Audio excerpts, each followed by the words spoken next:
final conversation for today. We have another Meet the Candidate segment lined up.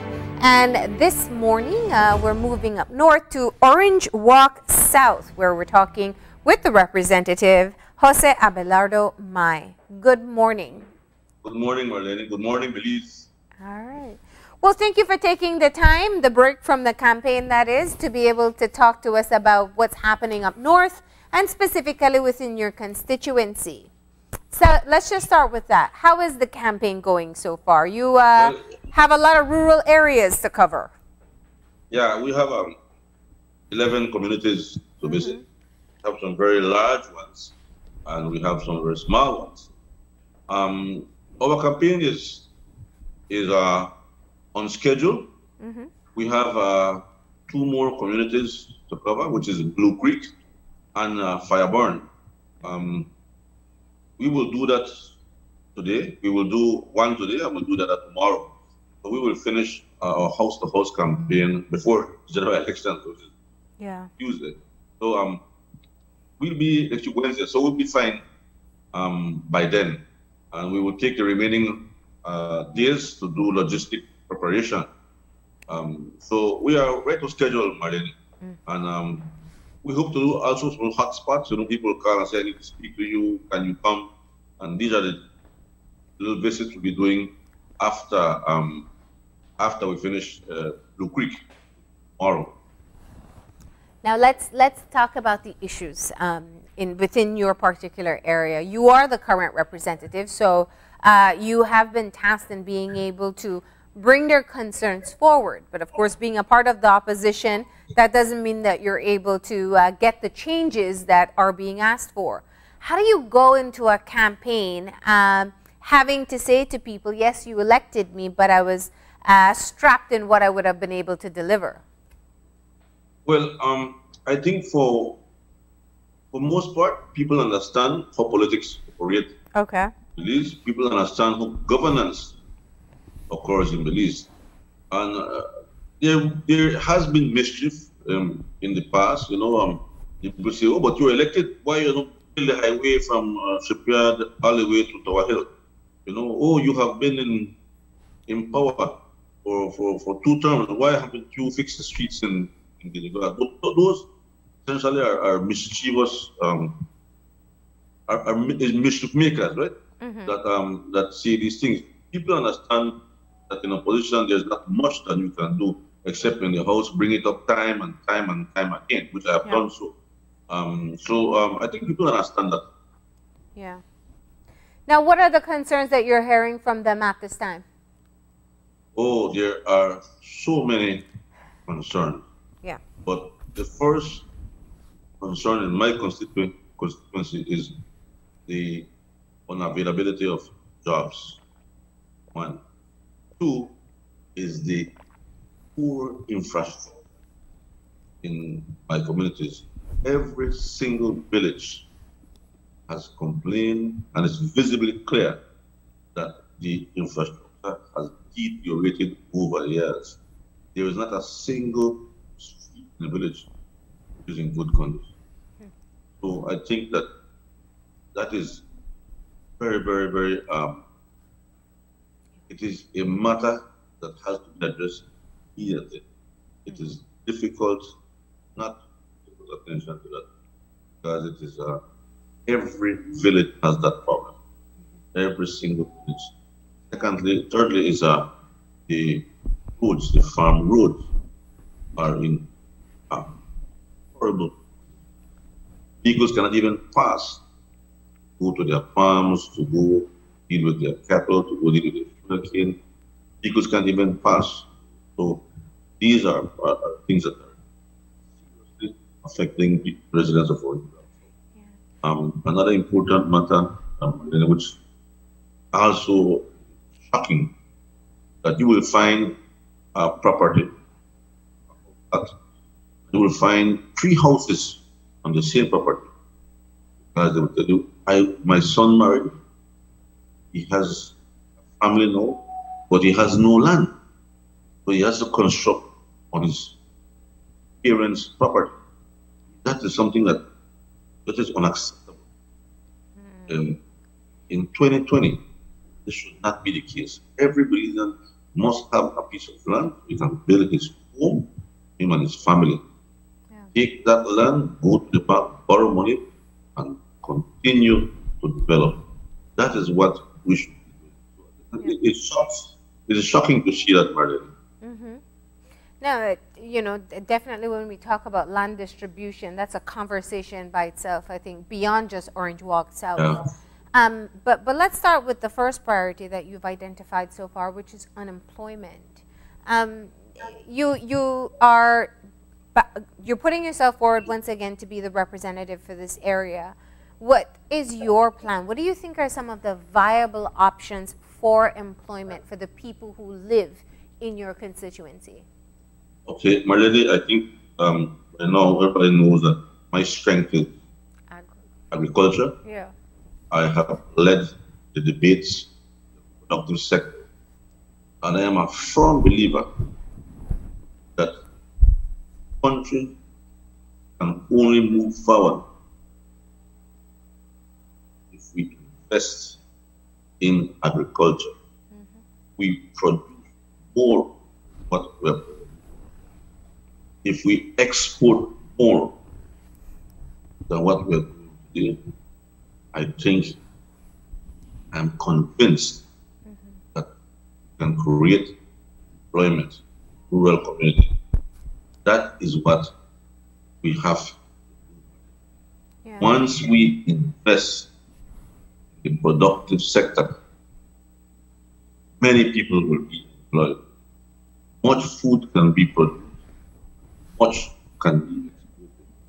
For every dollar that we export, an additional $1.17 Belize is stimulated in the economy. So for every dollar we export, we are bringing in money, but we're also stimulating more money in the country. That's how the economics work. So I am convinced that if we invest in agriculture, strengthen tourism, this country can move forward. And that is our plan. And I'm so glad you mentioned that. Unfortunately, we're having just a little break in your transmission, so please correct me if I didn't hear it properly. But when you're talking about increasing exports, you know, I'd love to have just a conversation about agriculture, but we're talking about your overall platform.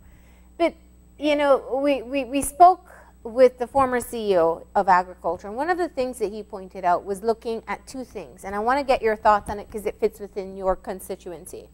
One is being able to show adequate support for Belizeans, for small business and medium businesses, rather than going after just the big investments. Secondly, is taking a good look at what we are importing, especially given what we are producing. You have some of the productive Mennonite societies in your communities in your constituency, and we have heard time and time again that we import things that are being produced here.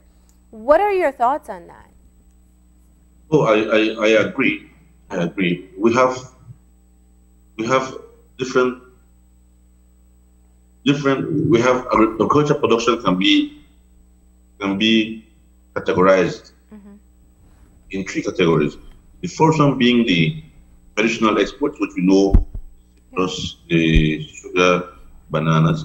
Then you have the large producers, the grain producers, a well-integrated system, vertical integrated, as a matter of fact. Yeah. Then we have the small producers, which produce our potatoes, our onions, vegetables that we consume daily. Three categories. We have to look at the three of them. As a matter of fact, we can add a fourth one, subsistence farming. Those who do their backyards, they grow their little sweet potato, they have their plantain in their backyard, they have the cassava. This is for home consumption only. Now, all of these need to be strengthened.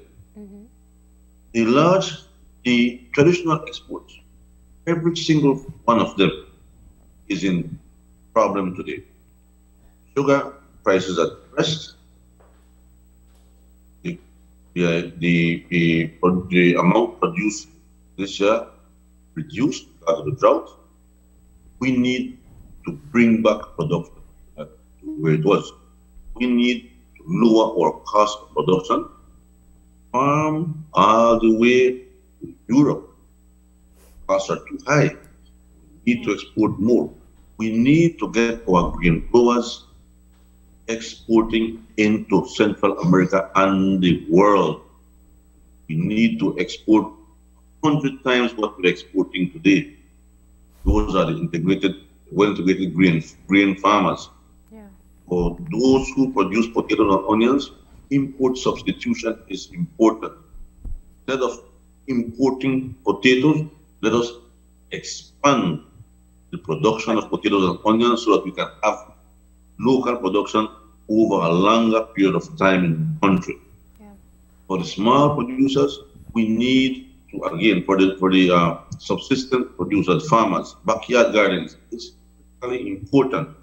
One, because it reduces the cost of food on the table. It provides a better nutrition for the family.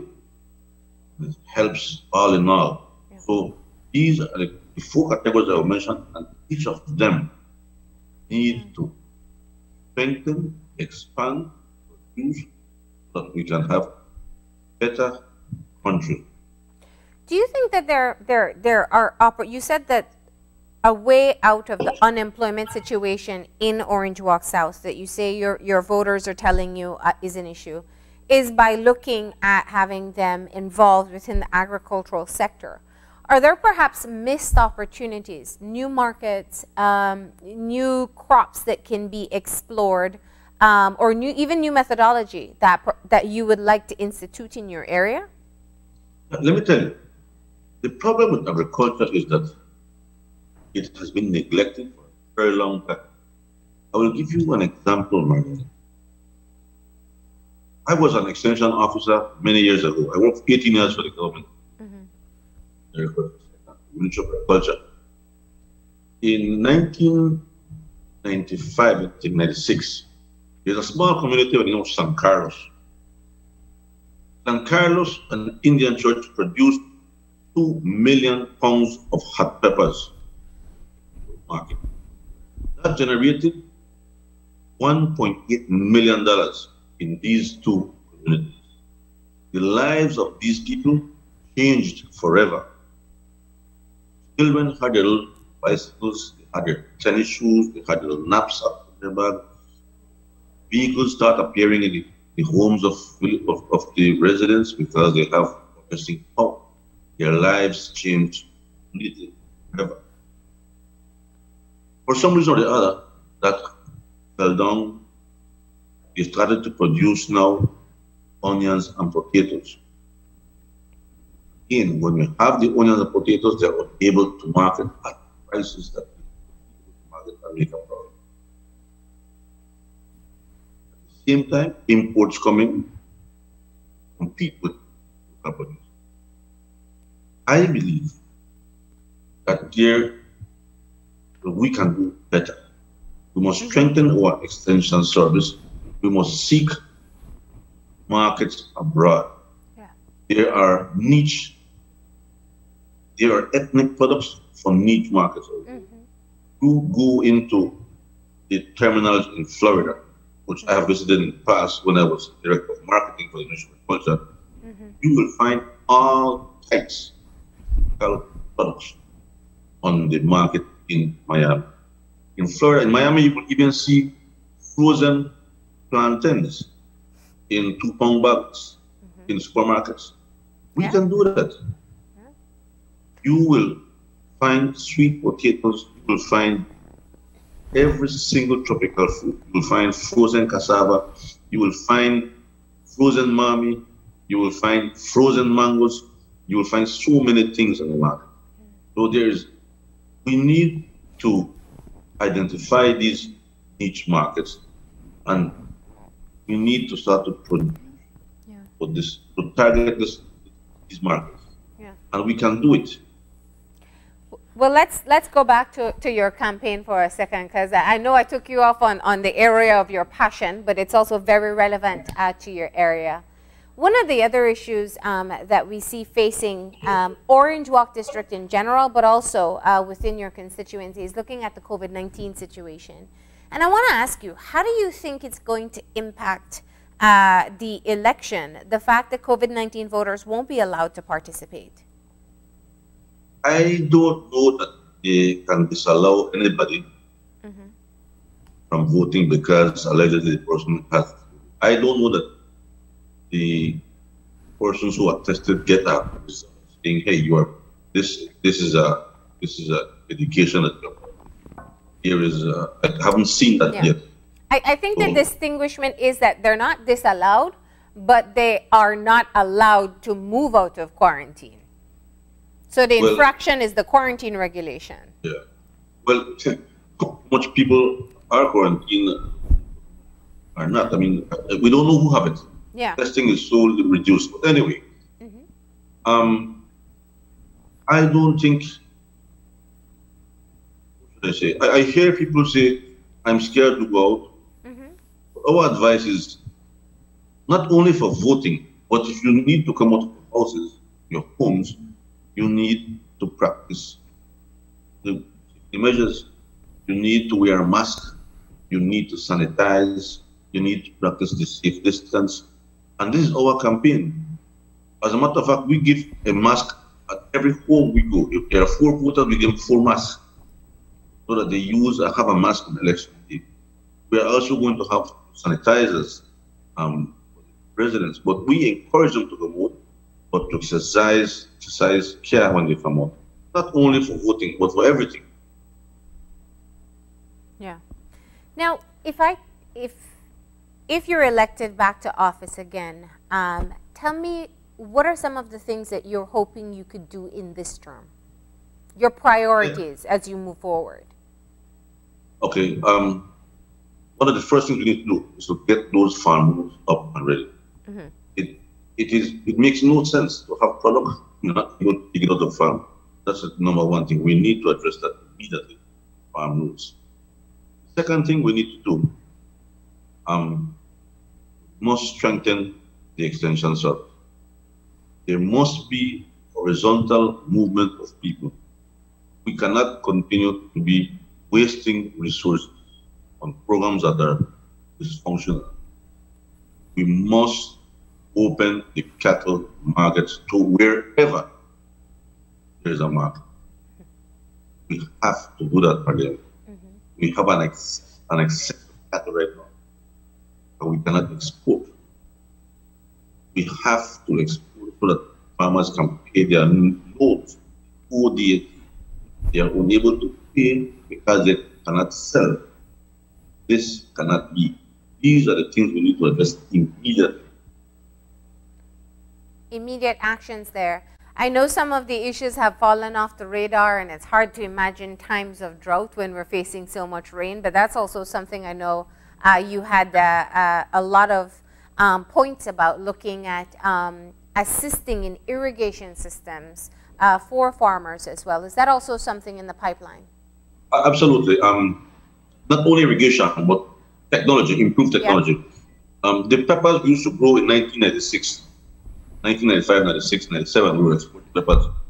We can no longer grow peppers under those conditions as we did before, because the climate has changed. If we need to produce, we need to have irrigation, because the droughts are longer, they're more frequent, and the rainfall pattern has changed. Yeah. So we need to consider greenhouse technology if we are to continue producing, and if we're going to start exporting heavily.